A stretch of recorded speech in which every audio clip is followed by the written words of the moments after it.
চা বসিয়ে দিয়েছি সবার জন্য, আদা দিয়েছি, নিয়ে দিয়েছি, নতুন করে দুধ চাল দিতে বসিয়ে দিয়েছি। 7:10 বাজে। ছেলে উঠে পড়েছে, ছেলেকে তুলে দেওয়া হয়েছে।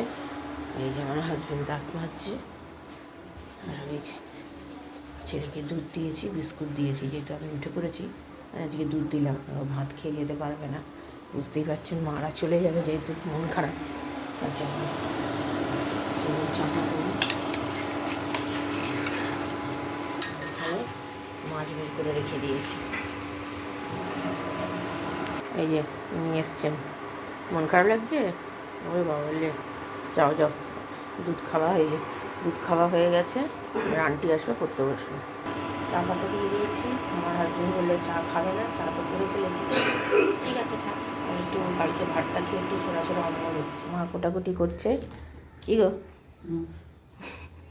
মন খারাপ লাগছে? চলে যাবে? মন খারাপের কি আছে, আবার আসবো। কালো কালোগুলো ফেলে দেবে নাকি? হ্যাঁ, আমি ফেলে দেবো। হয়ে যাবে তো? আলু দিয়ে দিবি। হ্যাঁ, আলু তো দিতেই লাগবে, না হলে পাবি কোথায়? হ্যাঁ সেটা তো নেই, ঠিক আছে, তো চল। এইটাই হয়ে যায়। আর এইদিকে সব ছেলের মাছের ঝাল বের করে রেখেছি, খেয়ে যাবে, ভাইও খেয়ে যাবে। ভাত পুরো বরফ হয়ে গেছে ভাত। আর এইদিকে ভাত, অনেকটাই ভাত আছে, অল্প করেই নিয়েছি চা। জগন্নাথ উঠে পড়েছে, দেখতে পাচ্ছেন, আর ওই যে বসে আছে। নমস্কার, নতুন একটা ভিডিও নিয়ে চলে আসলাম। ফ্রেশ হয়ে গেছি, দেখতেই পারলেন। আজকেও রান্নাঘর থেকে শুরু করেছি। মা কোটাকুটি করছে, রান্নাঘরে ঢুকবো। ছেলের আন্টি চলে এসছে, পড়ছে। 8:15 বাজে। 9টার সময় তো উঠবে, উঠে স্নান টান করে খেয়ে দিয়ে যাবে। যাওয়ার ইচ্ছা নেই, কিন্তু কিছু করার নেই। আজকে ওদের স্কুলে একটা কাজ আছে, তো সেটা ওরা স্কুলের বাচ্চাদেরকে সবাইকে নিয়ে করাবে, ক্লাসের মতনই, তো সেই জন্য যাওয়াটা দরকার, তো তার জন্য যাবে। কিন্তু আজকে আবার ওয়েদারটা দেখছে মেঘলা মেঘলা করেছে, রোদ্দুর ওঠেনি, জানি না কী হবে। গতকাল তার আগের দিন বেশ ভালো রোদ্দুর উঠেছিল, সব জামা কাপড় শুকিয়ে গেছে। আজকে চাদরটা ভিজিয়েছে, আজকেই রোদ্দুর নেই, তো এই হয়। তো দেখা যাক কী হয়। পরে মাসি কখন আসবে জানি না। তো আপাতত আমার হাজব্যান্ড আজকে তাড়াতাড়ি বেরোবে, তো তাই রান্নাবান্নাগুলো তাড়াতাড়ি করে সেরে ফেলছি। ও বেরোবে, তারপর আমার ছেলে ভাই বেরোবে, সবাই বেরোবে, তো রান্নাবান্নাগুলো সেরে ফেলি। মা তাও কুটাকুটিগুলো করে দিচ্ছে, নিয়ে রান্নাঘরে ঢুকে যাবো।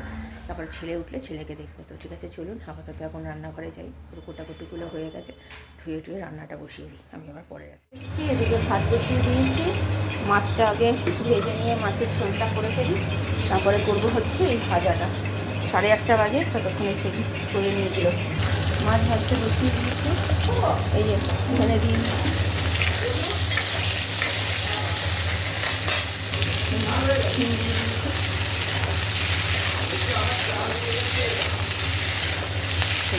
চলে গেছে।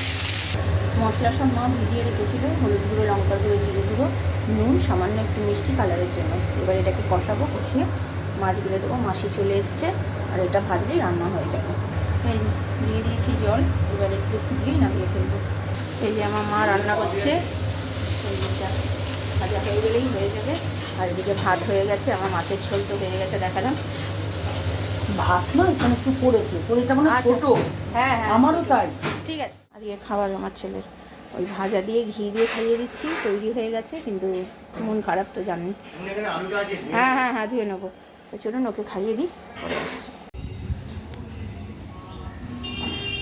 নিজে যাচ্ছে।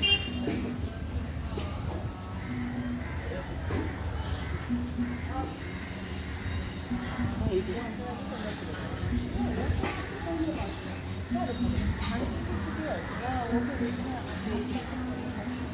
টাটা।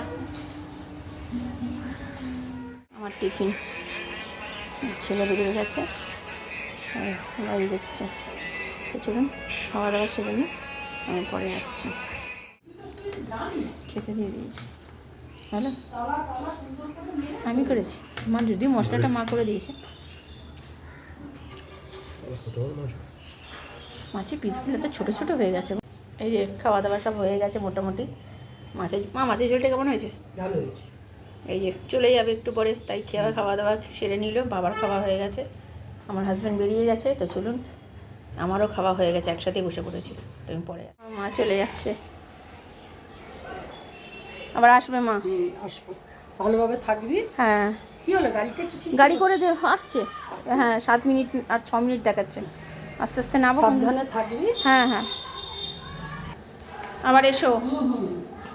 ওই তো রবিবার যদি বলে সেই ঢুকেছে আর এই বেরোচ্ছে। হ্যাঁ আমারও তাই হয় তো। এই তো সাবধান থাকতে ওকে মারিস না। মারবো কেন ওকে? না বলছি বদমাশি করলে একটু বকা খায়।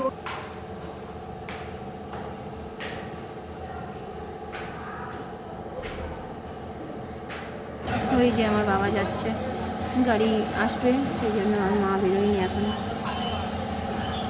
বেরোবে। ওই যে মা, পায়ের অবস্থা দুজনের খুব খারাপ। আর কবে আসবে তার নেই। ওই যে বাবা দাঁড়িয়ে আছে, গাড়ি এখনো আসেনি তার জন্য। ওই যে গাড়ি এসছে এতক্ষণ পর, দাঁড়িয়েছিল অনেকক্ষণ। এই যে গাড়ি, এই যে চলে যাচ্ছে। গুড ইভিনিং, এখন বাজে 3টে বাজতে চললো। বাবা মা তো চলে গেল, দেখতেই পেলেন। আসলো কিছু, একটু দেরি হয়েছিল, একটু দাঁড়াতে হলো, তো তার জন্য দাঁড়িয়ে তারপরে আসলো গাড়ি, তারপর চলে গেল। মনটা এত খারাপ লাগছে যাওয়ার পরে, বাড়িটা পুরো ফাঁকা হয়ে গেছে তো আর কি বলবো, এত কষ্ট হচ্ছে। তো যাই হোক, বাবা মাদের থাকতে বললাম রোববার অবধি, কিন্তু থাকবে না, ওই একই কথা প্রত্যেকবারের মতো, মেয়েদের বাড়ি বেশি থাকতে নেই। আর কি বলবো। তারপরে কিছুটা তো কাজের মাসিদেরও ব্যাপার আছে, বুঝতেই পারছেন। কাজের মাসিরা লোকজন দেখলেই তাদের কামাই শুরু হয়ে যায়, অনেক কথা হয়, অনেক ব্যাপার হয়, যেগুলো এর আগেও অনেকবার হয়েছে। তো তার জন্য অনেকবার চলেও গেছে, দিনের দিন চলে গেছে, এরকম থাকার কথা ছিল, তাদের কামাই দেখেও চলে গেছে। তো এইসব ব্যাপার চিন্তা ভাবনা করেও আর থাকতে চায় না। তো যাক গিয়ে, সেটা আর কি করা যাবে, কিছু তো করা নেই, তো চলতে হবে এই নিয়েই। তো আমি বলেছিলাম রোববার দিন যাও, তো অনেকবার করেই বললাম, আমার ছেলে তো কান্নাকাটি করছিল, কিন্তু বলে না আর থাকা যাবে না, পরে আবার আসবো, এই হচ্ছে ব্যাপার। তো ছেলে এসে তো কান্নাকাটি করবে, ছেলে তো যাওয়ার ইচ্ছা ছিল না, তো জোর করেই পাঠিয়েছি, যেহেতু আজকে স্কুলের ইম্পর্টেন্স কিছু কাজ আছে, ক্লাস আছে, তার জন্য। তা ঠিক আছে, চলুন ছেলে আসুক, আমি আবার পরে আবার সামনে আসছি। ছেলে চলে এসছে, এই যে।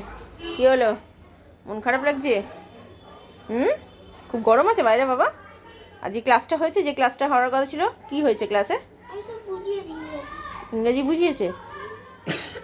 ঠিক আছে, টিফিন খেয়েছো? এই যে ছেলের খাবার নিয়ে নিয়েছি মাছের ঝাল দিয়ে, আর আমার ছেলে দেখুন কান্নাকাটি শুরু করেছে। কী হয়েছে বাবা? দেখো কী হয়েছে, মন খারাপ করছে? মন খারাপ করে না শোনা, আবার তো আসবে, তো আমরাও তো যাবো বলো। তুমি যদি এরকম করে কান্নাকাটি করো বলো, তারা এই জন্য আসতে চায় না, তোমার এই কষ্ট পাও বলে। করে না, আবার যাবো, হবে না, উনি কান্নাকাটি করে না। চলো, ছেলে সন্ধে দিতে বসে গেছে, দেখতেই পাচ্ছেন। এখন বাজে 7টা বাজে 10 মিনিট। আমার ছেলে আজকে আর ঘুমায়নি, ওর মন এত খারাপ লাগছে বলে আর ঘুমায়নি, ও আন্টির কাছে একবার পড়তে বসে যাবে। আর এখানে একটু খিচুড়ি ছিল, আগে রেখে দিয়েছিলাম, সেই মা বানিয়েছিল, তো সেটা গরম করতে বসিয়েছি। আমার ভীষণ জোর খিদে পাচ্ছে, কারণ কি আমি সেই 1টার সময় অল্প করে ভাত খেয়েছি, মানে যেহেতু জলখাবার খেয়েছিলাম, পেটটা ভর্তি ছিল, তো এখন সেই জন্য খাবো এটা। এই যে শুনে দিচ্ছে, এই যে খিচুড়িটা, তো চলুন খাই, খুব খিদে পেয়েছে। আমি পরে, এই যে আজকে রাত্রির খাবার বিরিয়ানি, সবার বিরিয়ানি খেতে ইচ্ছে করেছে, তো তার জন্য আজকে বিরিয়ানি খাওয়া হচ্ছে। তো এই হচ্ছে খাবার। ভালো বাবা? 10টা বেজে গেছে, আর এখানে আমাদের সব রয়েছে বিরিয়ানি, এখানে সব বিরিয়ানি আমাদের রয়েছে। আমার হাজব্যান্ড আর আমি একটু পরে খাবো, তো চলো ও খাক। রাত্রে কেমন খেলি? মন খারাপ করছে আর কতটা? তাহলে কালকে তো পরীক্ষা, ইংরেজি পরীক্ষা, তো পারবে তো সব? তৈরি আছে? আজকে তো রাত্রিবেলা জানালো, কালকে সকালবেলা তো জাস্ট আন্টির কাছে একটুখানি দেখেই পরীক্ষা দিতে চলে যাবে, পারবে তো? না বাবা, যাবে না বলতে নেই শোনা, যেতে তো তোমায় হবে। আরেকজন তো নাক ডাকছে, ঘুমিয়েই পড়েছে। তো চলো এবার শুয়ে পড়বে, চলো বাবা। আজকে দুপুরবেলা কিন্তু স্কুল থেকে এসে বিকেলবেলা ঘুমাওনি, চলো শুয়ে পড়বে। দিনের খাওয়া দাওয়া তো হয়ে গেছে, দেখতেই পেলেন, বিরিয়ানি খাওয়া হয়েছে। ছেলেটা খুব কান্নাকাটি করছিল আমার বাবা মা চলে গেছে বলে, তো তার জন্যই একটু বিরিয়ানি আনতে বললাম হাজব্যান্ডকে, যাতে মনটা ওর ভালো থাকে। নাহলে ও তো খুব ভালোবাসে বাবা মাকে, তো চলে গেলে না ও ঠিক এটা নিতে পারে না, এতটাই ভালোবাসে। তো যাই হোক, তো বাবা মাও খুব কষ্ট পায়, আমরাও সব কষ্ট পাই। আর আমার ছেলে তো একদম মানে কি বলবো, ওর কোনো হয় নেই, কষ্টের কম নেই, আর কষ্টটা পেয়েই যায় প্রত্যেকবার, শুধু একবার নয়, বারবার। আর আমার হাজব্যান্ড এখানে ঘুমিয়ে পড়েছে দেখুন। নাক ডাকছে, সারাদিন খাটাখাটনি করে তো সেই সকাল থেকে চলছে, ওরও চলছে আমারও চলছে, আমার ছেলেরও চলছে। ছেলে তো যেহেতু ওর আন্টি ছিল বলে এই জন্য তাড়াতাড়ি করে উঠে পড়তে বসে গেছিলো, আর আমরা এই ঘরে শুয়েছিলাম বলে তো আমরাও তাড়াতাড়ি করে উঠে পড়েছিলাম। তো ঠিক আছে, চলুন ভিডিওটা তাহলে আর বড় করছি না। ভালো লাগলে লাইক শেয়ার সাবস্ক্রাইব করবেন। কালকে নতুন একটা ভিডিও নিয়ে চলে আসবো। আপনারা ভালো থাকবেন, সুস্থ থাকবেন, নমস্কার।